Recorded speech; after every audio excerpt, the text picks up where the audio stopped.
গ্যাসের চুলায় আগুন ধপধপ করে। গ্যাসের চুলা আপনাদের গ্যাস বেশি বের হয়, আর এই গ্যাস বেশি বের হওয়ার কারণে আপনাদের গ্যাসের পরিমাণটা খরচ বেশি হয় এবং গ্যাস ধপধপ করে এবং গ্যাস বেশি দিন ইউজ করতে পারেন না, তো তার আগেই ফুরিয়ে যায়। এই যে দেখেন, এটা হচ্ছে গ্যাসের চুলার যে বার্নার রয়েছে, যেখানে পাতিল ওঠাই দেন, এই দিক দিয়ে কিন্তু আসলে গ্যাস বের হয় এবং আগুন ধরে থাকে। তো এটার ফাঁকা স্থানগুলো দেখতে পারতেছেন অনেকটাই বড় হয়ে গেছে।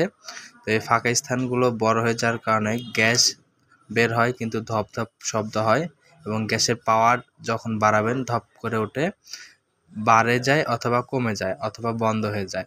তো এই সমস্যাটা আপনাদের এই যে উপরে যে ক্যাপ রয়েছে বার্নার ক্যাপ, তো এই বার্নার ক্যাপটি আপনারা চেঞ্জ করে দেবেন।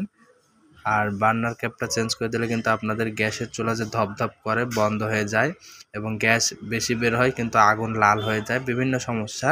এটা কিন্তু আসলে আপনারা রিপেয়ার বা সার্ভিসিং করে এটা নতুন লাগিয়ে দেবেন, তাহলে কিন্তু আপনাদের গ্যাসের চুলাটা কিন্তু খুব সুন্দরভাবে কিন্তু চলবে, ধপধপ করবে না, কালি পড়বে না এবং এটা বন্ধ হয়ে যাবে না, ধপ করে কিন্তু বন্ধ হয়ে যায়, এরকম সমস্যাটাও হয়। তো আপনাদের এই যে গ্যাসের চুলার যে প্রিমিয়াম আছে, প্রিমিয়ামের উপরে এই ধরনের একটি ক্যাপ থাকে, এই ক্যাপটা চেঞ্জ করে দেবেন। এটা বিভিন্ন রকম দেখতে হয়।